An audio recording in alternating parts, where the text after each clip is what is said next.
구독자 여러분 안녕하세요. 저는 서울에 살고 있는 이제 30대 후반으로 접어들어가는 여자입니다. 여러분들은 살면서 복수를 했던 일이 있으셨나요? 꼭 복수라는 거창한 말이 아니라도 다른 사람에게 통쾌한 상황을 겪게 한 적이 있으실까요? 저야말로 조상님이 구했다 싶은 사건이 하나 있었습니다. 제 인생에 두 번 다시는 겪고 싶지 않은 일이기도 하지요. 사람 속은 절대 모르는 거라고 제가 너무 사람의 겉모습을 보고 판단했다는 경향도 있겠죠. 하지만 아무리 그래도 돈 가지고 사람 급을 나누고 우위를 점치려고 하는 건 좀 아니지 않겠습니까? 결국 아닌 건 아닌 거라고 한 번 딱 아니다 싶으니까 두 번은 안 되겠더라고요. 제가 무슨 이야기를 꺼내서 가지고 올지 궁금하시죠? 10가지색 알사탕 중에 제일 맛있는 알사탕을 여러분들께 선물해드린다는 마음으로 제 이야기 한번 시작해 보겠습니다. 여러분들 답답한 마음에 시원한 썰이 되길 바라면서 이야기 끝까지 들어주시면 감사하겠습니다. 전 남부럽지 않게 살아왔어요. 아버지께서는 공무원이셨고 어머니께서는 학교 선생님 일을 하시다가 저를 낳고 그만두시고는 동네에서 학원을 차려서 아이들을 가르치면서 살아오셨어요. 솔직히 두 분이 돈을 엄청나게 잘 버는 건 아니셨어요. 공무원 월급이야 뻔했고 어머니께서도 큰 학원이 아니라 초등학생들 데려다 놓고 공부방처럼 학원을 운영하셨기 때문에 엄청 부족하진 않지만 풍족하게 돈을 벌어오셨던 것 또한 아니었죠. 저희 가족은 정말 화목했습니다. 어머니께서는 원생들의 공부를 봐주시면서도 항상 제 학교 생활에 대해 궁금해하셨고 제 공부 또한 소홀하지 않게 살펴봐 주셨어요. 저는 저희 부모님이 정말 너무 좋았습니다. 늘 다정하게 맞이해 주시는 부모님 덕분에 사랑만 듬뿍 받으면서 자란 티가 줄줄 난다고 주변에서 이야기를 해줄 정도였거든요. 그렇게 남부럽지 않게 살아가며 대학도 무사히 졸업을 했고 저는 취직까지 떡하니 할 수 있게 되었습니다. 부모님께서는 제가 일반적인 회사가 아니라 공무원 일을 했으면 좋겠다고 생각을 하신 것 같았지만 제가 또 컴퓨터를 엄청 잘 다루거든요. 거기다가 게임하는 것도 좋아해서 꽤 알아주는 게임 회사 개발자로 취직을 할 수 있었습니다. 물론 제 노력의 결실이기도 했으니 더욱 더 자부심을 가지고 일을 하게 되었죠. 근데 직장 생활이라는 게 진짜 녹록지 않더라고요. 개발자로 일을 하다 보니까 24시간 대기조로 일을 해야 했고 새로운 게임을 런칭이라도 하게 되면 정말 며칠을 집에 들어가지도 못하고 씻지도 못하고 밤을 새워서 일을 해야 했어요. 요즘은 컴퓨터 게임도 게임이지만 휴대폰으로 하는 게임들이 엄청 많이 있잖아요. 그니까 매번 계속 아이디어도 내야 하고 딴 게임보다 실적이 잘 나와야 하니까 업데이트도 신경 써야 하고 왜 게임 회사 직원들이 단명한다는 건지 알겠더라니까요. 그렇게 정신없이 살다가 새로운 게임 프로젝트에 참여를 하게 되었고 이런저런 소스들에 대한 아이디어를 내면서 회의를 하던 도중에 새로운 신입 아트 디자이너가 들어오게 되었어요. 원래 게임이라는 게 그래픽이 중요하기 때문에 아트 디자이너가 중요하거든요. 그런데 회의실에 들어오는 그 남자의 모습을 보는데 너무 잘생긴 거예요.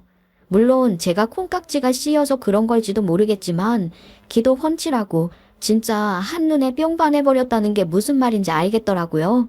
그렇게 저는 호시탐탐 기회를 엿보기 시작했어요. 이 사람에게 다가가고 싶은데 어떻게 다가가야 하는지 모르겠더라고요. 하지만 기다리는 자에게 복이 있는 법 아니겠어요? 기회를 엿보다가 같이 야근을 하는 날 같이 밥을 먹으면서 슬쩍슬쩍 궁금했던 것을 물어보기 시작했죠. 아무래도 같은 프로젝트에 투입이 되어서 3개월에 가까운 시간 매일 같이 야근을 하고 게임 이야기를 나누다 보니까 공통점이 많더라고요. 그 사람이나 전화게임을 좋아한다는 것, 취미로 가끔 테니스를 친다는 것 같은 게 비슷했어요. 기회는 잡아야 하잖아요. 테니스를 친다는 말에 냉큼 같이 운동 한번 하자고 했고 그분은 좋다고 말을 했어요. 그 뒤로 같이 점심을 먹기도 하고 커피를 마시기도 하면서 그 남자의 다른 모습, 일상 이야기 등을 알게 되었고 저는 호감이 점점 커져 마음이 부풀어 올랐을 때 마지막 프로젝트를 끝마치면서 고백을 했습니다. 차이더라도 프로젝트가 끝이 났으니까 피하면 된다고 생각을 했거든요. 그런데 저에게 딱 그러는 거예요. 호감이 있는 건 저 혼자만의 일이 아니었다고요. 누가 호감도 없는 사람이랑 매일 밥을 같이 먹고 커피를 마시면서 대화를 하겠냐면서 저에게 눈치가 없어도 너무 없다고 하는 게 아니겠어요? 그때부터 저희는 남몰래 연애를 하는 사내 커플이 되었습니다. 솔직히 저는 사내 커플에 대한 반감이 좀 있었거든요. 사귀다가 헤어지면 서로 직장 안에서 껄끄러워지니까요. 그런데 연애를 막상 시작하니까 스릴감도 있고 그냥 너무 꽃밭 같아서 좋더라고요. 이번에는 또 어떤 회의를 해야 할까? 무슨 아이디어를 내야 퇴짜를 안 맞을까? 출근길이 무거웠었는데 남자친구가 생기고 나니까 출근하는 발걸음이 가벼워지는 것 있죠? 예전에는 회의 시간이 다가오면 가슴이 쿵쾅거렸는데 이제는 다른 의미로 쿵쾅거렸어요. 남자친구를 본다는 생각에 좋았죠. 그렇게 저희는 1년 6개월가량 연애를 했고 연애를 하는 동안 누구보다 잘 맞는다는 생각을 하게 되었어요. 나이도 나인지라 결혼에 대해 생각을 하게 되었죠. 30 중반에서 후반으로 넘어가는 시기가 오다 보니 주변에서도 하나같이 결혼은 언제 할 거냐고 묻고 남자친구가 저보다 1살 더 많았기 때문에 주변에 이미 결혼을 한 사람들이 많았거든요. 어차피 매일 회사에서 붙어 있고 퇴근 후에 데이트를 하고 주말에 만나서도 늘 즐거우니까 같이 살면 더욱 행복함이 늘어나지 않을까 꿈을 꾸게 되었어요. 그렇게 저희는 결혼을 약속한 사이가 되었습니다. 결혼이라는 건 정말 현실이더라고요. 막상 결혼 준비를 시작하자는 이야기가 입 밖으로 튀어나오니까 정말 준비할 것들이 한두 가지가 아닌 거예요. 결혼식장에서 웨딩드레스만 입고 결혼식을 올리면 끝이라고 생각을 했었는데 양계 인사부터 드려야 하지. 혹시라도 서로 집안에서 반대 의견이 나오면 안 되니까 예의 바르게 행동할 수 있도록 신경 써야 하지. 식장 예약부터 스드메라고 하는 것까지 하나부터 10가지 전부 준비를 해야 하고 돈이 들어가는 일들이더라고요. 저는 결혼식장에 놓인 꽃도 제가 돈을 내고 맞춰야 하는 건지 몰랐어요. 막상 시작을 하고 보니까 정말 수도 없이 돈을 쏟아부어야 하더라고요. 그래도 직장 생활을 한 지도 7년 차가 되었기 때문에 나름 모아둔 돈이 있긴 했지만 양가 부모님께 도움을 안 받고 시작을 하자니 빚이 너무 늘어나는 느낌이었습니다. 슬며시 저희 집에도 그렇고 예비 신랑에게도 집에서 얼마나 도움을 받을 수 있는지 물어보라고 했죠. 그렇게 준비를 시작하면서 양가에서 결혼 이야기가 나오니 서로를 너무 궁금해했고 차례차례 집으로 인사를 가게 되었어요. 그때 당시에 저희 친정집에는 조금 소란이 있었어요. 자세하게 말을 하기엔 너무 이야기가 산으로 가게 될 것 같아서 조금 이따가 풀어드릴게요. 물론 이 이야기 또한 기대하셔도 좋습니다. 아무튼 그 소란 때문에 친정부모님께서 이리저리 굴려다니시며 일을 처리하느라 바빠서 도무지 시간이 나지 않는다고 하셨어요. 양계 인사를 드리기로 말이 나온 상황에서 이런 일이 발생하게 되어서 조금 정신이 없긴 했죠. 하는 수 없이 미루기만 할 수는 없어서 제가 먼저 예비시댁에 인사를 드리러 가게 되었습니다. 사실 누가 먼저 인사를 드리러 가는 게 중요한 건 아니니까요. 예비시다에게 두근거리는 마음으로 찾아가게 되었죠. 솔직히 그런 생각 다들 하시잖아요. 첫인상, 첫 만남에 대한 기대감과 긴장감, 설레임 그런 거요.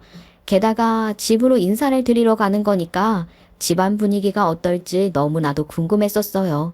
아무튼 예비시다에게 가니까 집이 되게 고급스러운 인테리어를 하고 있더라고요. 사실 우리 예비신랑이 돈을 잘 버는 축에 속하거든요. 우리 회사에 입사를 한 지는 얼마 안 됐는데 그동안 프리랜서로 여러 기업에서 아트 디자이너로 일을 했었기 때문에 경력도 괜찮고 돈도 많이 벌었었죠. 게다가 우리 회사에서 고액의 연봉을 주고 스카우트 했던 거라고 들어서 돈을 생각보다 많이 벌고 있다는 건 알고 있었는데 집안이 너무 좋으니까 생각보다 더 많이 버는 건가 싶은 생각이 절로 들었어요.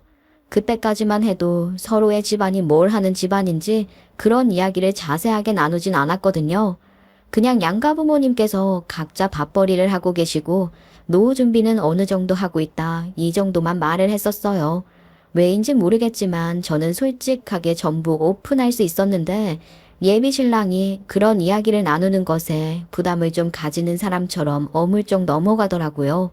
그래서 저는 조금 걱정을 하기도 했었어요. 집에 빚이 있나? 아니면 부모님께서 조금 힘드신가 하는 생각까지 했었죠. 그런데 집이 너무 좋더라고요. 제가 그런 걱정을 했다는 게 무색할 정도로요. 거실에 반짝이는 샹들리에와 고풍스러운 가구들이 마치 영화 속 한 장면처럼 펼쳐져 있는데 예비 시부모님께서 무슨 일을 하시는지 궁금했어요. 아유, 우리 집까지 찾아와줘서 너무 고마워요. 내가 어떤 사람인지 너무 궁금했거든요. 우리 아들이 주말에도 꼬박꼬박 나가고 옷 입는 거 신경 쓰는 거 보면서 연애를 하고 있다는 건 눈치챘는데 아유, 도통 말이 없지 뭐예요.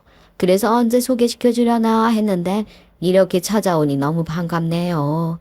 좋게 봐주셔서 너무 감사합니다. 기회가 됐으면 미리 찾아와서 인사를 드렸어야 했는데요. 제가 너무 늦게 찾아온 건 아닌지 죄송스럽네요. 아우, 미안할 게 뭐가 있어요. 우리 집에 처음 오는 거니까 이 자리가 긴장될 수도 있을 텐데 편하게 생각했으면 좋겠어요.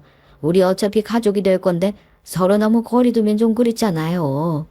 집이 너무 으리으리한 궁전 같아서 절로 움츠러드는 기분이에요.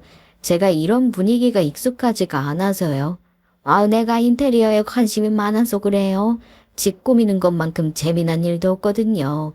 그러니까 신혼집도 내가 좀 참견해도 될까요? 그래 주시면 저야 너무 좋죠. 제가 미적 감각이 부족해서요. 혹시 그런 쪽 일을 하시는 건가요? 감각이 너무 좋으셔서요. 궁금했어요. 어머, 칭찬도 어쩜 이리 고급지게 할까? 아니에요. 나는 식당 운영하고 있어요. 남편이랑 같이. 아이, 뭐 그냥 일반적인 식당은 아니고 강남에 있는 식당이기는 한데 내가 내 식당에 오라고 하는 것처럼 들릴 수도 있으니까 나중에 기회 되면 같이 가는 걸로 하고 부담은 갖지 말고요. 아우, 식당을 운영하시는군요. 강남이라면 손님도 엄청 많겠어요. 워낙 그 동네에 맛집이 많이 있잖아요. 그렇게 질지어서 먹는 복잡한 식당은 아니고요. 아무튼 오늘은 우리 아들이랑 결혼하겠다고 이야기할 겸 찾아왔으니까 어디 친중하게 대화 한번 해봐요, 우리. 그렇게 예비시댁에서 밥을 먹으면서 이야기를 나누게 되었습니다. 식당을 운영하신다고 해서 음식도 직접 준비하신 건가 했는데 집에 일을 하러 오시는 도우미가 있더라고요. 또 달리 생각해보면 식당 일을 하는 사람이니까 오히려 집에서는 요리를 하고 싶지 않을 수도 있겠다 싶은 생각이 들었죠. 아무튼 차려주신 음식 잘 먹고 있는데 저를 쓱 보더니만 한마디 쓱 던지시더라고요. 아유, 내가 너무 유심히 쳐다봐서 부담스러운 건 아니죠? 아니, 내가 보니까 젓가락질이 꽤 서툰 편인 것 같아서 밥 먹는데 자꾸 신경이 쓰이네. 제가 사실은 오른쪽 손에 문제가 좀 있었어요. 어릴 때 사고로 크게 한번 다친 적이 있었거든요. 수술까지 해야 하는 사고였었어요. 손가락 신경이 붙긴 붙었는데 자유롭게 막 움직이는 건 아니었거든요. 그래서 젓가락질을 기본 정석대로 하는 게 어려워서 제가 좀 특이하게 하는데 그걸 딱 보셨더라고요. 사실 부끄러운 건 아니라고 생각했어요. 제가 못 배워서 젓가락질을 못하는 게 아니라 정말 손가락의 신경 문제 때문에 어쩔 수 없이 서툴게 젓가락질을 해야 하는 상황이었으니까요. 솔직하게 이야기를 하는 게 좋겠다고 생각을 했어요. 네. 제가 손이 조금 불편해서요. 손이 불편하다니. 왜? 손가락에 무슨 장이라도 있어요? 내가 아무래도 식당 일을 하다 보니까 젓가락질 같은 걸 제대로 하지 못하면 기본 예절이라던가 소양 같은데 조금 부족한 걸로 느껴져서 말이죠. 물론 우리 예비 며느리를 탓하는 건 아니지만 제가 어릴 때 크게 다쳐서 손가락 신경이 좀 젓가락질을 고치려고 노력을 해봤는데 손가락이 자유롭게 움직이는 편이 아니다 보니까 어쩔 수 없이 서툴게 되더라고요. 죄송합니다. 어머, 아니야. 눈치 준 거 절대 아니에요. 그런 사정이 있었으면 어쩔 수 없는 거지. 내가 뭐 그 정도도 이해 못할 사람으로 보일까 봐. 웃으면서 괜찮다고 말을 해주시긴 했지만 순간 불편한 공기 같은 게 저희를 싹 감싸는 것 같았어요. 저도 그런 지적을 받을 거라 생각을 하지 못해서 살짝 움츠러들긴 했었죠. 이런 모습이 못나 보일까 봐 조심하려고 애를 쓰긴 했는데 확실히 식당 일을 하시면서 손님들이 밥 먹는 모습을 많이 보셔서 그런 건지 딱 눈치를 채시더라고요. 아무튼 그 뒤로 조금 어색하게 밥을 다 먹고 나서 본격적으로 결혼 이야기를 하기 시작했어요. 어떻게 살아보고 싶다. 자녀 계획은 아직 세우지 않았지만 언제쯤 낳고 싶다. 이런저런 꿈 같은 이야기를 하는데 예비 시모가 갑자기 현실적인 이야기를 딱 꺼내시더라고요. 혹시 말이야, 결혼을 한다고 이야기를 하니 이런 이야기를 꺼내는 게 맞는 것 같아서 모아둔 돈은 조금 있어요. 결혼 준비하려면 돈이 많이 들어갈 텐데 혹시 집안에서 조금 도와주신다거나 그런 이야기를 들은 게 있으면 우리한테도 말을 해주는 게 좋을 것 같아서. 아직 그런 이야기를 나눈 적이 없긴 하지만 저희 부모님께서 아직 노후 준비를 하고 계시는 중이고 집안이 엄청나게 여유로운 건 아니어서요. 아마 도와주신다고 해도 큰 돈을 지원해 주실 수 있는 상황이 아니라서 아직은 얼마나 보태주실 수 있을지 잘 모르겠어요. 이 사람이 저희 집에 인사를 드리러 오는 날 제가 제대로 한번 이야기해 보려고요. 그러니 돈 문제는 제일 먼저 해결하는 게 좋은데 말이야. 그래도 우리는 말이야, 그나마 식당을 꽤 잘 운영하고 있어서 여유 자금이라는 게 있긴 하지만 요즘은 또 반반 결혼이라고 말이 많지 않겠니?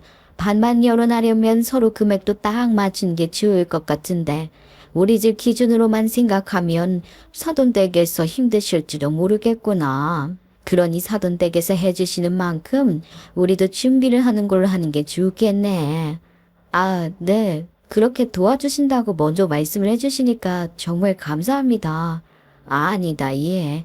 예전에는 있는 집에서 다 해가는 추세였지만 요즘은 또 반반 결혼이 대세라고 하니까 양가에서 서로 자존심도 지키고 또 뒷말 나오지 않게 정확하게 나는 게 좋겠구나 싶구나.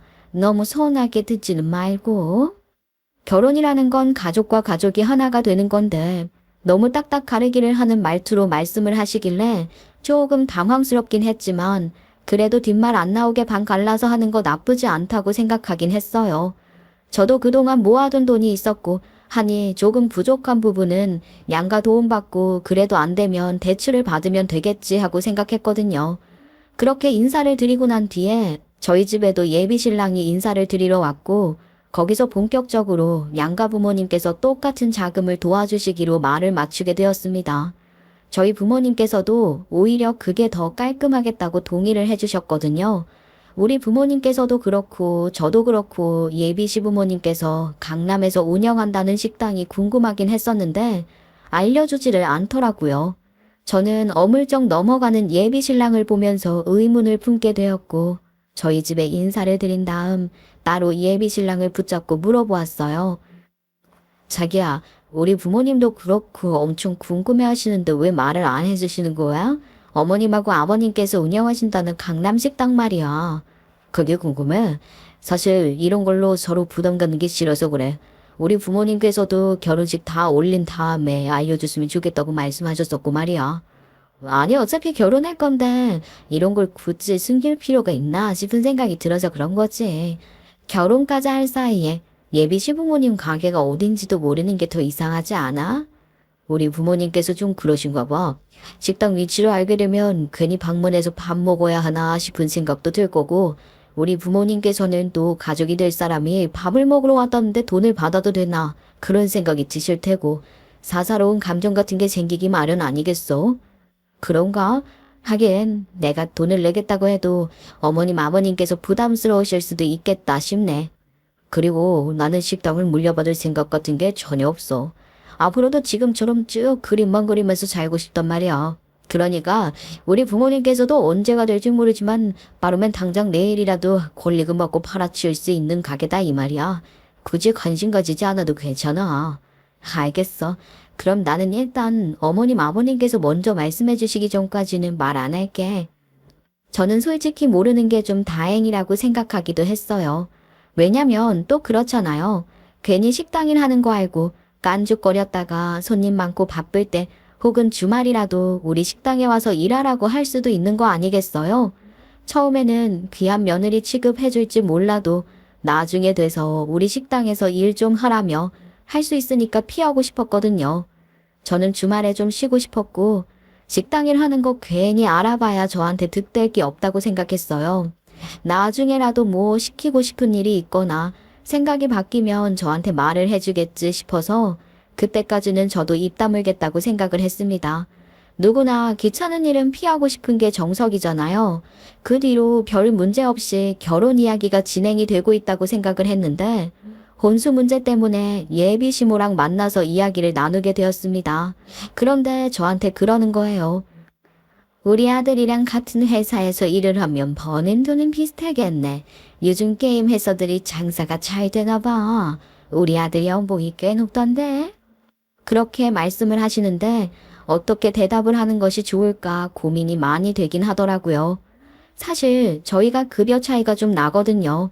저는 개발자이긴 하지만 널리고 널려있는 개발자 중에 하나였고 예비 신랑은 독보적인 아트 디자이너였기 때문에 직급 자체도 차이가 있었어요. 게다가 예비 신랑은 스카웃 당에서 오게 된 거니까 저보다 연봉이 훨씬 높았지요. 이걸 숨겨봐야 좋을 게 없다는 생각에 솔직하게 말을 했습니다. 그이가 워낙 능력이 좋아서 저보다 연봉은 훨씬 높아요. 제가 개발자이긴 하지만 제가 단독으로 하고 있는 프로젝트가 있는 것도 아니고 해서요. 지금은 뭐 말단 사원이나 다름없어요. 그래? 그럼 급여 차이가 좀 있다는 소리겠구나. 개발자라고 해서 우리 아들만큼은 버는 줄 알았더니 하긴 여자가 벌 수 있는 금액이 차이가 확실히 있긴 하지. 그래도 우리 아들이 잘 버니까 둘이 사는 데는 걱정 없기야 하겠지만 나중에 시콜마 임신하고 육아한답시고 회사 그만둘 건 아니지? 반반 결혼이면 말이다. 생활비도 반반씩 해야 하는 법이야. 저는 그 말을 들으면서 솔직히 좀 의문이긴 했어요. 집안도 잘 사는 것 같고 고급 샹들리에까지 번쩍번쩍한 집안인데 왜 그렇게 반반 결혼에 목숨을 거는가 싶어서 말이에요. 보통은 있는 집에서 더 보태주기 마련 아니겠어요? 물론 제가 취직을 하고 싶다거나 남편의 재력에 기대고 싶다는 건 전혀 아니었어요. 저도 또래보다는 벌 만큼 벌고 솔직히 양가에서 도움 안 준다고 해도 우리가 대출받아서 빚 갚고 살면 되는 거라고 생각하고 있었으니까요. 그러니까 크게 도움 안 받아도 된다고 생각을 했는데 자꾸 제가 뭔가 부족한 것처럼 반반 이야기를 하면서 저에게 이만큼은 해올 수 있지? 너희가 해온 만큼 우리도 해주마 하고 재산적으로 우위에 있는 것처럼 이야기를 하는 게 조금 의문이고 기분이 나쁘긴 했습니다. 그게 저를 무시하는 발언 같기도 했지만 무엇보다 저희 부모님의 재정 상태를 걱정하는 것 같아서 괜한 오지랖을 부리신다는 생각을 지울 수가 없었어요.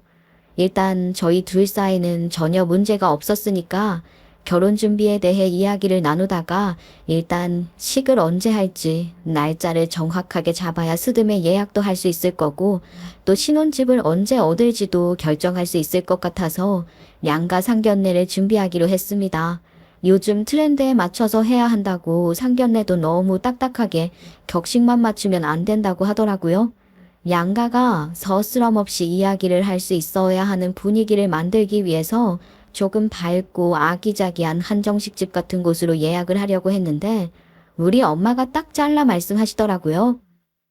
상견례 장소 내가 잘 아는 곳 있으니까 거기로 예약하마. 아마 사돈댁도 마음에 들어 하실 거다.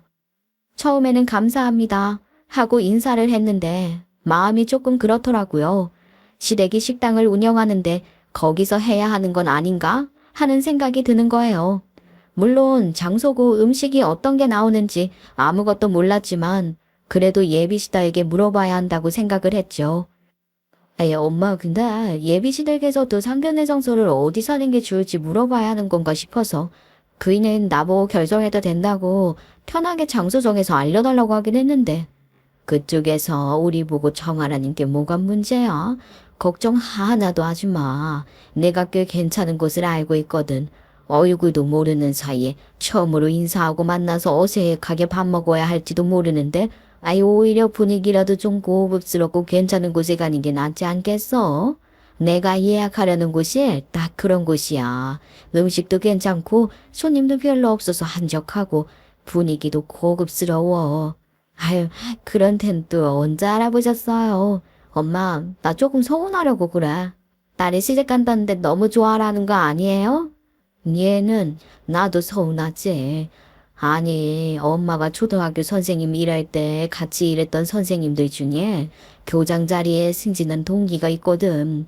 한턱 쏜다고 하길래 가봤더니 그 레스토랑이 너무 괜찮은 거 있지. 여기는 내가 나중에 상견례 하면 오자고 해야겠다 하고 찜해놨었던 곳이라고. 게다가 기한 인연도 있고 말이야. 기한 인연이요? 그런 게 있어.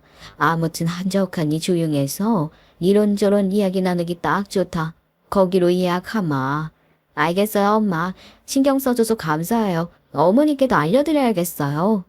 그렇게 말을 하고 예비실에게도 전화를 걸어서 엄마가 식당을 예약하고 일주일 전에 알려주시겠다고 말을 해주셨다 하니까 예비시모가 갑자기 툭 말을 던지시더라고요. 그래. 예약까지 하고 알려주신다고. 나도 차라는 곳이 있어서 거기서 하고 싶다는 생각을 하긴 했었는데. 분명 예비신랑이 저한테 다 결정권을 맡기겠다고 식당 골라서 말을 해달라고 했는데 갑자기 예비시모가 그렇게 말을 하니까 난감하긴 하더라고요. 이럴 땐 정말 친정편을 들어야 하는지 시댁편을 들어야 하는지 제가 아무런 말도 못하고 가만히 있으니까 저한테 어떤 식당을 예약하신다니? 하고 물어보시더라고요. 강남에 있는 고급 레스토랑이라고만 들었어요. 어머니께서 한번 가보셨다는데 괜찮았다고 하더라고요. 그래, 하필 또 강남이구나. 아무튼 그 고급 레스토랑 이름 좀 알려줄 수 있겠니? 그래서 바로 엄마한테 물어봤지요. 그러니까 엄마도 그제서야 머리를 한 대 맞은 것 같은 표정을 지으시면서 걱정을 내비치셨어요. 맞네. 예비 사돈이 식당을 하신다고 했지. 괜히 자존심 상하는 일 만든 건 아닌지 모르겠다. 사돈 댁도 강남에서 식당 하신다고 하시지 않았니? 괜히 내가 예약한다고 그랬나? 아니야, 엄마. 어차피 나한테 예약하라고 그이가 그렇게 말했었으니까 상관없을 거야. 그럼 어머님께 내가 식당 이름 알려드릴게요. 저는 떨리는 마음을 하고 예비시모께 전화를 걸어서 엄마가 말을 해주신 레스토랑의 이름을 말씀드렸더니 시모가 흐음 하시는 소리를 내시더라고요. 강남에서 식당을 운영하고 계셨으니까 레스토랑 같은 것도 꽤 잘 아시겠다 싶어서 괜히 긴장되는 거예요. 거기 뭐가 별로다, 뭐가 마음에 안 든다 이런 소리라도 하실까 봐요. 그래, 또 보는 안목은 있으신 것 같네. 내가 예약을 하려고 알아봤던 것도 거기거든. 그럼 상견례 날 레스토랑 앞에서 만나는 걸로 하자. 어머, 정말요? 어머님, 옷 좀 가족이 될 사이라서 그런 건지 뭔지 이렇게 마음까지 더 잘 통하다니 너무 좋네요. 저희 어머니께서 거기서 모임을 했었는데 음식도 맛있었고 분위기도 참 고급스러웠다고 하시더라고요. 사돈께서 이 레스토랑에서 식사를 하신 적이 있으셨다고? 거기 음식값이 상당히 비싼데 말이야. 저는 안 가봐서 가격까지는 모르겠지만 저희 어머니 동기 모임에서 승진하신 분께서 한턱 크게 쏘신 거라고 하시더라고요. 그럼 그렇지. 그래, 일단 알겠다. 내가 일이 좀 바빠서 이만 끊으마. 그렇게 말씀하시고는 전화를 뚝 끊어버리는데 이게 무슨 뜻인가 싶어서 찜찜한 마음이 들더라고요. 그럼 그렇지라니 그때부터 약간 쎄한 마음이 들긴 했어요. 대망의 상견례 날 엄마가 예약한 고급 레스토랑에 도착을 하게 되었습니다. 저희 가족이 먼저 가서 자리를 잡고 기다리고 있었고 약속 시간이 다 되자 예비시댁에서도 들어왔어요.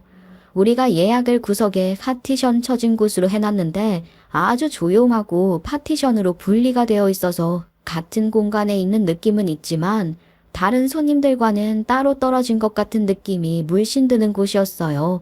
우리 가족이 먼저 일어나서 반갑게 인사를 했습니다. 아이고, 처음 뵙겠습니다. 인상이 아주 좋으시네요. 이렇게 아이들끼리 좋은 인연을 맺어 결혼을 하게 되어 참 기분이 좋습니다. 사돈댁도 인상이 참 좋으십니다. 저희도 이렇게 연애 맺게 되어 기해봅니다. 저희 딸이 아직 부족한 게 많아서 걱정이긴 하지만 모쪼록 잘 부탁드리겠습니다. 아이고, 귀한 딸의 재진데 뭐가 부족하겠습니까? 저희 아들이야말로 잘 부탁드립니다. 아주 인자하신 목소리로 우리 아버지랑 예비 시부랑 이야기를 나누는데 우리 엄마가 싱글생글 웃고 있으셨거든요. 그런데 반대로 예비 시부 표정이 뚱한 거예요. 그래서 우리 엄마가 분위기 좀 풀어본다고 말을 먼저 하셨어요. 저희 딸을 제가 너무 귀하게 키웠는지 할 줄 아는 게 많이 없지만 지금부터 부지런히 살림 공부시켜서 부족함 없이 시집 보내겠습니다.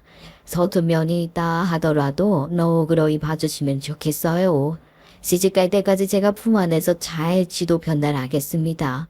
예, 안 그래도 처음 봤을 때 젓가락질을 제대로 하지 못하는 걸 보고 제가 얼마나 깜짝 놀랐는지 몰라요. 그 정도는 어릴 때 교정하면 충분히 고칠 수 있는 건데. 아이고, 그러셨군요. 저희 딸이 어릴 때 사고로 손가락을 다치면서 신경이 잘 안 움직여져서 젓가락질 교정은 조금 어려웠네요. 제가 들어보니까 신경 조금 다친 거라 일상생활하는데 문제가 없었다면서요. 그 말에 저희 엄마 표정이 조금 불편하다는 듯이 바뀌었죠. 그렇잖아요. 첫 만남에 갑자기 딸의 흉을 보는 듯한 말을 하는데 어느 엄마가 참을 수 있겠어요? 그러자 심상치 않은 분위기를 느낀 건지 넉살 좋은 예비시부께서 예비시모를 살짝 타박하듯 왜 그러냐고 하시며 다른 이야기로 말을 돌리셨어요.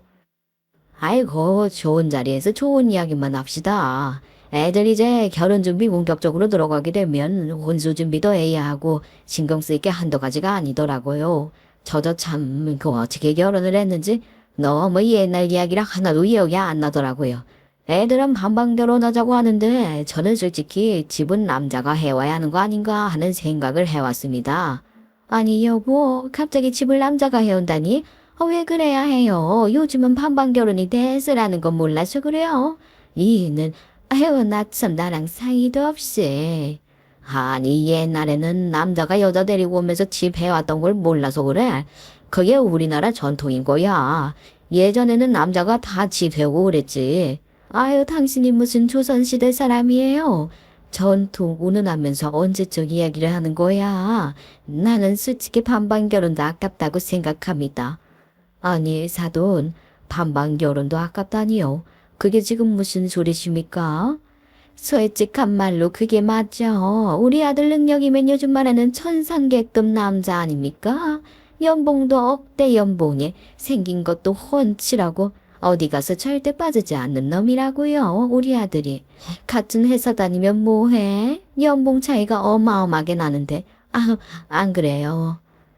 그래도 저희 딸 남자들만 가득한 회사에서 개발자로 일을 하면서 벌 만큼 벌고 있습니다.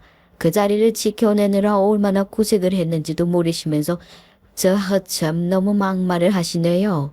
그냥 툭 까놓고 말을 해서 벌 만큼 번다고 해도 우리 아들보다는 아니죠. 저는 솔직히 말해서 이 결혼은 급이 안 맞는 결혼이라고 생각합니다. 너무 기분 나쁘게 듣지 마세요. 당신 지금 이런 자리에서 무슨 말을 하는 거야? 아니 결혼한데 급이라니 그게 도대체 무슨 소리냐고. 아이고 저 사돈 신뢰를.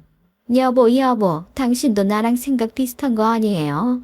우리 아들 훨씬 더 좋은 혼처자리 들어와요. 안 그래도 미자 언니가 좋은 여자 있다고 나한테 우리 아들 손자리 한 번만 나가게 해달라고 그렇게 부탁을 했었는데 집안도 빵빵하고 현금이 넘쳐나는 집안이라면서요. 떡하니 결혼할 여자 있다고 소개시켜주겠다고 하는 바람에 내가 울면서 거절을 했다고요. 그에 걸맞은 여자를 데리고 올 것이지 어쩜 이렇게 급 차이가 나는 여자를 데리고 와서 결혼을 하겠다고 그래. 이 사람이 정말 자꾸 끄끄거리면서 사람 민망하게 하지 좀 마. 당신 뭐 잘못 먹었어? 어디 탈이라도 난 거야? 내가 틀린 말 한 것도 아닌데 왜 그래? 아니, 이럴 때는 내 편을 들어야지. 누구 편을 드는 거야, 당신? 어머니, 정말 왜 이러세요? 나 부끄럽게. 처음 뵙는 자리에서 이런 이야기하는 거 진짜 큰 실례를 저지르고 있는 거라고요. 아니, 너까지 지금 이러기야? 아들 녀석 열심히 키웠던 이 여자에 복 빠져가지고 지금 나만 오버하는 거니? 결혼이라는 건 말이다. 집안과 집안이 하나가 되는 거 아니겠어. 근데 말이다. 그것도 어느 정도 수준이 맞아야 가능한 거지. 이건 너무 차이가 나잖아. 예비시모는 작정이라도 한 사람처럼 급 차이를 운운하면서 열변을 토하기 시작했어요. 너무 당황스러운 상황이 펼쳐지니까 저희 부모님도 입만 떡 벌리고 무슨 말을 해야 할지 모르는 사람처럼 구셨죠. 저도 정말 어찌해야 할지 모르겠더라고요. 그 자리를 박차고 일어나야 하나, 아니면 이런 이야기를 더 듣고 있어야 하나. 분위기는 점차 쎄해지다 못해 차가운 공기까지 흐르는 듯 했어요. 냉동 창고에 들어가 있는 것 같았다니까요. 그때 참지 못한 저희 엄마가 입을 여셨습니다. 그럼 지금 안 써돈, 아니, 그쪽이 하는 말은 우리 딸이랑 그쪽 아들이랑 수준 차이가 나서 결혼을 못 시키겠다는 그런 이야기를 하시는 건가요? 예, 맞아요. 저희 레스토랑 말이죠. 참 고급지다고 예약하셨다고 했죠. 여기가 누가 운영하는 레스토랑인지는 알고 예약을 하신 건가요? 밥만 맛있게 먹으면 됐지 가게 주인이 누구인지까지 제가 알아야 하나요? 한번 와보니까 참 좋길래 이런 곳에서 상견례를 하면 분위기도 좋겠다 싶었더니 제 착각이었네요. 가게 주인이 누구인지 알아야 제대로 수준 차이를 느낄 수 있을 것 같은데요. 제가 말로 해서는 못 알아들으시는 것 같았어. 예, 너 우리 집 와서 우리 집 인테리어가 고급스럽네 어쩌네 하지 않았니? 여기랑 비슷한 것 같지 않아? 저 샹들리에가 내 취향이거든. 그럼 설마 이 레스토랑 주인이 어머님이세요? 그래. 아휴, 넌 참 미적 감각도 없구나. 우리 집이랑 여기랑 비교해보면 비슷한 부분이 많을 텐데. 아이고, 그런 안목을 가져서 어디 우리 아들 뒷바라지 제대로 하겠네. 우리 아들이 미적 감각이 얼마나 뛰어난데 그걸 서포트 해줄 수 있는 여자라면 또 몰라도. 아유, 아무튼 우리 부부가 운영하는 레스토랑이다 이겁니다. 초럭셔리하게 운영되는 음식점이라고요. 수준 차이 어마어마하게 나지. 그러니까 이 점에서 서로 급 차이 인정하고 파혼합시다. 뭐라고요? 아우 참 기가 막혀. 아니 고작 이런 가게 운영하면서 파혼 이야기를 하는 겁니까? 정말 어이가 없어서. 아이고 고작 이런 가게라니요. 아니 우리 가게에서 식사해보셨다면서요. 아 맞다. 공짜로 얻어먹은 거라고 그랬지? 여기 가격이 얼마나 비싼데요? 강남에서 이런 가게 운영하기 쉬운 줄 알아요? 예, 내가 왜 가게 이름 안 알려줄게? 왜 고급 레스토랑이라고 말 안 하고 그저 그런 식당처럼 이야기를 할게? 혹시 우리가 이렇게 고급 레스토랑 운영하는 걸 알게 되면 혼전 임신이라도 해서 우리 며느리 자리 꿰차려고 할지도 모르잖아? 그래서 내가 말 안 해준 거야. 예비 신랑에게 식당 이야기 물어봤을 때 어물쩍 넘어가려던 이유가 혼전 임신이라도 하려고 들까봐 였다는 소리를 듣는데 충격이 크더라고요. 예비 신랑 또한 당황해하는 눈치였어요. 혼전 임신이라뇨? 아니 어머니께서 식당 운영하는 거 상세하게 말해주면 일이라도 하러 오겠다고 부담스럽게 굴까봐 싫다고 하셔서 말 안 한 거잖아요. 내가 어떻게 네 앞에서 대놓고 혼전 임신이니 뭐니 하면서 이간질을 하겠네. 그때까지만 해도 저 애가 어떤 집안에서 자랐는지 몰랐잖아. 네가 만나는 여자라고 하니까 어느 정도 집안 수준은 맞춰서 골랐겠거니 하고 믿었더니 어디서 이런 애를 데리고 와. 예비 시모가 아주 당당하게 고개를 빳빳하게 들고 말을 하는데 우리 부모님께서도 당연히 열이 받지 않으시겠어요. 우리 엄마가 예비 시모의 그 꼴을 딱 보더니만 팔짱을 끼고 말을 하셨죠. 그래요, 파혼 합시다. 우리 집안이랑 급 차이 난다고 이야기를 하는데 그건 우리가 할 말인 것 같네. 어디서 비벼? 어머, 이건 또 무슨 똥배짱이에요. 우리가 이런 고급 레스토랑을 운영하고 있는데 우리 집안 수준이 낮다고요. 그래요. 고장 레스토랑 운영한다고 급 차이가 난다고 오는하기는 아무튼 파혼하는 걸로 하고 잘 알겠으니까 제 건물에서 가게 빼세요. 예? 아니 지금 그게 무슨 소리세요? 누구 건물에서 뭘 빼요? 지금 웃음이 나와요? 제 말 못 들었어요? 여기 건물주가 바로 나오니까 이 가게 빼라고. 아이고 진짜 배꼽이 작겠네. 아니 무슨 뻥을 쳐도 그런 뻥을 쳐요. 여기 건물주는 내가 모를 것 같아. 여기 할머니가 건물주라고. 저기 부산에 사는 할머니가. 그래, 그 부산 사는 할머니가 바로 우리 엄마다. 내 친정엄마라고. 그러자 갑자기 입을 나불나불거리던 예비 시모의 입이 꾹 다물어지더라고요. 그 표정을 정말 여러분들께 사진으로다가 찍어서 보여주고 싶은 마음이 굴뚝 같이 드네요. 아무튼 갑작스럽게 나온 할머니 이야기에 궁금하시죠? 제가 지금부터 말씀드릴게요. 이게 어떻게 된 일이냐면요. 우리 할머니가 진짜 엄청난 똥고집을 부리는 사람이었대요. 우리 엄마가 아빠를 만났을 때 우리 아빠는 직장이 없었다고 하더라고요. 공무원 시험을 늦게 봐서 붙으신 거였거든요. 우리 할머니는 건물이 세 채나 있는 사람이었어요. 원래 명동에서 상당히 유명한 일수를 놓으시던 분이었는데 재산이 불어나니까 건물에 투자를 하신 거지요. 우리 집에 돈이 많으니까 시집장가 오겠다는 사람들이 꽤 많았나 봐요. 돈 보고 들러붙는 사람이 어디 한둘이었겠어요. 알아주는 일수쟁이니까 현금이 어마어마했을 텐데 우리 엄마한테는 오빠가 둘이나 있었는데 할머니 욕심에 큰 삼촌은 변호사랑 결혼을 했고 작은 삼촌은 정치하는 집안 딸이랑 결혼을 했다고 하시더라고요. 사실 저는 큰 삼촌, 작은 삼촌을 본 기억이 없어요. 할머니도 마찬가지고요. 근데 이제 막내인 우리 엄마를 어디 좋은 집안에 시집 보내야겠다고 했는데 우리 아빠랑 첫눈에 반해서 결혼하겠다고 하니까 할머니가 엄청 반대를 한 거지요. 그 당시 아빠는 백수였으니까 직업도 없는 별볼 일 없는 놈이랑 결혼할 거면 다 포기하고 집 나가 하고 엄포를 놓으신 거예요. 하지만 성격이 대장부 같았던 우리 엄마는 정말 그 집안에서 누린 모든 것들을 다 포기하고 집을 나가버리고 만 거죠. 그렇게 아빠랑 결혼해서 살림을 차렸고 이후에 아빠가 열심히 공부를 해서 공무원 시험에 합격을 하게 된 것입니다. 뿔이 난 할머니랑 아예 등지고 살았는데 할머니가 몇 개월 전에 돌아가셨다는 연락을 받은 거예요. 그 소식을 듣고 우리 엄마 장례식장에 찾아가게 된 것이었죠. 근데 할머니께서 유언으로 엄마한테 강남에 있는 건물을 남기신 겁니다. 큰 삼촌, 작은 삼촌은 노발대발 난리가 났대요. 이제까지 평생을 못 살았는데 무슨 재산을 탐낸다는 거냐? 강남 건물이 얼마짜린 줄 알아? 조용히 내놓고 꺼져라. 하지만 이미 큰 삼촌과 작은 삼촌은 사업을 한답시고 야금야금 할머니의 재산을 빼먹은 이력이 있었고 또 상속으로 받게 된 땅이며 건물이 있었던 거죠.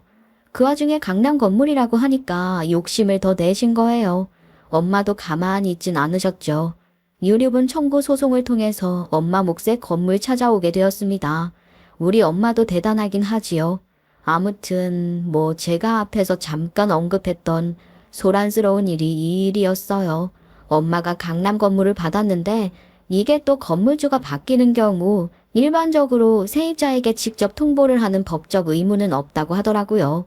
세입기간이 만료되어서 갱신을 하게 되면 몰라도 그 전에 의무적으로 고지를 할 필요가 없으니 엄마는 귀찮아서 그냥 냅두고 갱신기간에 새 건물주라고 말을 할 생각이었다고 하시더라고요. 근데 어떻게 예비 시모가 할머니 건물에서 가게를 하고 있었는지 참 신기하죠. 대한민국 땅 덩어리가 좁다 해도 이렇게 좁을 줄은 몰랐어요. 그래서 시댁 식구들은 할머니가 아직 건물주인 걸로 알고 있었던 거예요.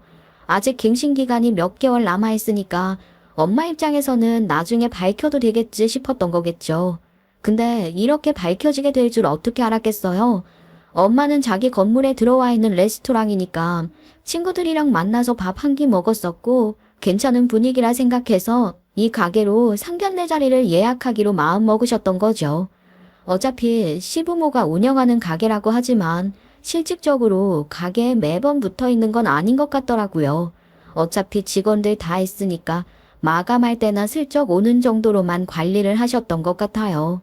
그래도 강남에 월세 낼 정도로 가게가 장사는 잘 되나 보다 했는데 실상은 그것도 아닌 것 같긴 했어요. 주말 저녁 시간인데 자리가 듬성듬성 비어 있었으니까 말이죠. 근데 제 예상이 딱 들어맞더라고요. 제가 진짜 어이가 없네요. 저희 집안이랑 수준 차이 난다고 하긴 월세 깎아달라고 요청도 3번이나 하셨고 심지어 지지난달에는 월세도 밀리셨잖아요. 그렇게 돈이 되는 가게도 아닌 것 같은데 수준 차이 난다고 말을 할 수준이나 되나? 아니 아무리 그래도 그런 걸 까발려도 되나요? 그래서 정말 건물주가 바뀌었다고요. 정 못 믿으시겠으면 등기부등본이라도 떼어보시던가요. 아유, 아니 뭘 그렇게까지. 아니, 그런 이야기는 미리미리 하셨으면 좋았잖아요. 처음에 결혼할 때 현금을 보태줄 수 있는 게 얼마 안 된다고 하셔서 오해를 했잖아요. 지들이 좋아서 결혼하겠다는데 둘이 능력이 안 되는 것도 아니고 애들끼리 알아서 잘하면 되는 거지. 그걸 부모가 일일이 신경 써야 하는 겁니까? 그리고 상속받으면서 상속세 내느라 현금이 없었네요. 이렇게까지 이야기를 해야 합니까? 처음에 빚내서 시작을 하는 것도 부부 사이에 충분히 필요한 경험이라 생각했어요. 애들끼리 좋아서 잘 헤쳐나가겠다는데 부모가 옆에서 일일이 수발 들어주고 도와주고 참견하는 것도 그것도 꼴불견이죠. 하마 그래야 지단하신 말씀입니다. 제가 아무것도 몰라서 급이 다르네 어쩌네 했는데 급 다른 거 맞네요. 천상계급은 저희 아들이 아니라 우리 며느리였습니다. 며느리. 아유 엄마 제발 그만 좀 하세요. 부끄러워 죽겠다고요. 얘는 부끄럽긴 뭐가 부끄러워. 내가 오버한 게 맞으니까 정정하게 다시 말씀을 듣는 거지. 아유 제가 생각이 짧았습니다. 이렇게 멋진 사돈분인 걸 이제서야 알았네요. 예비 시모가 갑자기 태세를 전환하면서 웃으면서 천상계급은 우리 집안이라고 말을 하는데 무슨 이중인격인 줄 알았어요. 예비 신랑 얼굴이 벌겋게 달아올라서 발을 동동 구르더라고요.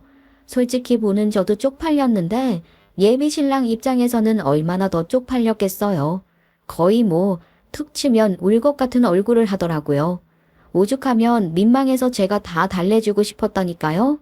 아무튼 예비 시모가 막 혼자 웃으면서 얼른 결혼 이야기 마무리하자고 하는데 저희 엄마가 벌떡 일어나셨어요. 결혼 이야기는 무슨 수준 차이 난다고 파혼하시자니 어쩔 수 없네요. 그럼 그냥 오늘 식사는 여기까지 하는 걸로 하고 식당 주인이라고 그렇게 급차이 운운하셨으니까 계산은 그쪽 집안에서 하는 걸로 하죠. 예? 참 무슨 소리를 하시는 거예요? 제가 아무것도 모르고 그래서 실언을 했습니다. 인정을 할게요. 자기 실수를 인정하는 어른이야말로 참된 어른 아니겠습니까? 그리고 애들끼리 좋다는데 결혼시키죠. 저 밥값은요 걱정 말고 시키고 싶은 거 마음껏 시키세요. 제가 내겠습니다. 싫습니다. 먹고 탈라면 어떻게 합니까? 아유 저희 위생총결 엄청 신경 쓰는 가게입니다. 앞으로도 잘 부탁드리고 결혼 준비 처질 없이 제가 맡아서 준비하겠습니다. 신혼집 인테리어도 제가 할게요. 제가 걱정 마세요. 제가 미적 감각이 참 뛰어나거든요. 우리 아들이 절 닮았어요. 아이 참 싫다니까. 너네 같은 집안이랑은 사돈 못 맺으니까 파혼하겠다고. 예, 네 생각은 어떠니? 저를 보시면서 물어보시는데 저도 그 자리에서 벌떡 일어났습니다. 저 이 사람 보고 첫눈에 반했어요. 물론 아직 살아가는 마음도 크게 가지고 있지만 결혼은 가족끼리 화합을 해야 하는 거 아니겠어요? 우리 집안이랑 수준 차이 난다고 말을 하는 집안이랑은 저도 결혼 못 하겠어요. 그리고 이 사람이 어머님께 기 눌려 사는 거 보고 제 방패막이는 못 떼어주겠다는 생각이 들어서 더는 안 되겠어요. 아니, 오해다, 오해야. 내가 일부러 무시를 한 게 아니야. 그러니까 내가 우위에 한번 서보려고, 기강 한번 잡아보려고 했다가 큰 실수를 한 것 같구나. 수준 차이가 나서 결혼 못 시키겠다면서요. 무슨 또 기강 이야기를 하고 있어. 아유, 그래요. 기강 잡으려고 그랬다 칩시다. 그럼 우리 딸을 앞으로 얼마나 고생시키려고 그런 짓을 하신 겁니까? 이렇게 말도 안 되는 이유로 반대를 하시니 저도 더 이상은 이 자리에 앉고 있고 싶지가 않네요. 그 말에 우리 가족 우르르 일어나서 나와버렸습니다.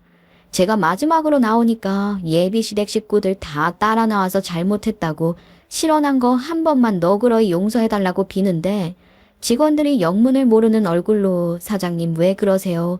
하더라고요.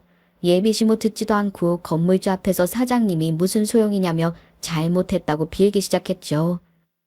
건물주님, 제가 잘못했습니다. 사람을 고제급으로 낳는 게 아니었는데, 아유, 제가 실언을 했습니다. 제발 우리 집안이랑 사돈 맺어주세요. 하지만 그런 애걸복걸하는 예비 시댁을 뒤로 하고 우리는 파혼을 하게 되었습니다. 정말 이렇게 우리 파혼하는 거야? 우리 어머니께서 돌이킬 수 없는 실수를 했다는 거 알아. 하지만 앞으로 달라지신다고 했고. 아닌 것 같아. 나는 우리 부모님 가슴에 대못을 박아가면서까지 이 결혼 하고 싶지 않아. 그렇게 딱 잘라 돌려보냈는데 웃긴 건 그 다음에 일어난 일 때문이었어요.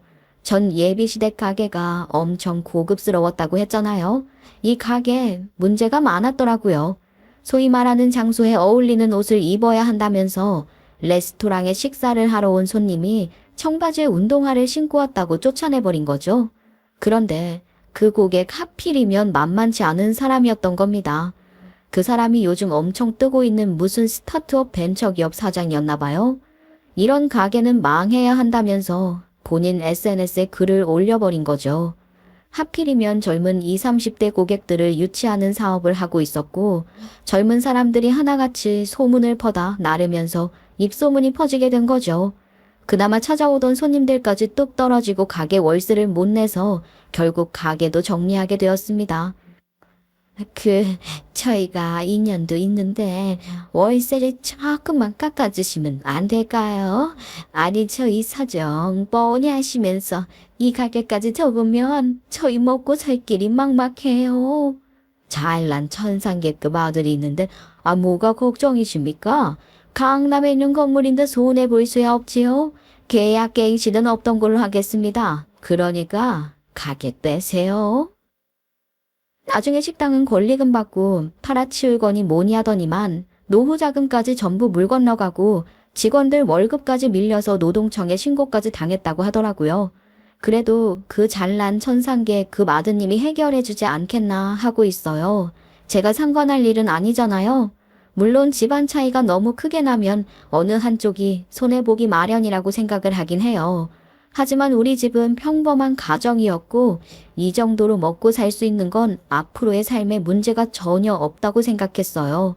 물론 할머니가 돌아가시면서 남겨주신 건물을 받긴 했지만 그걸로 유세 떨 생각도 없었단 말이죠.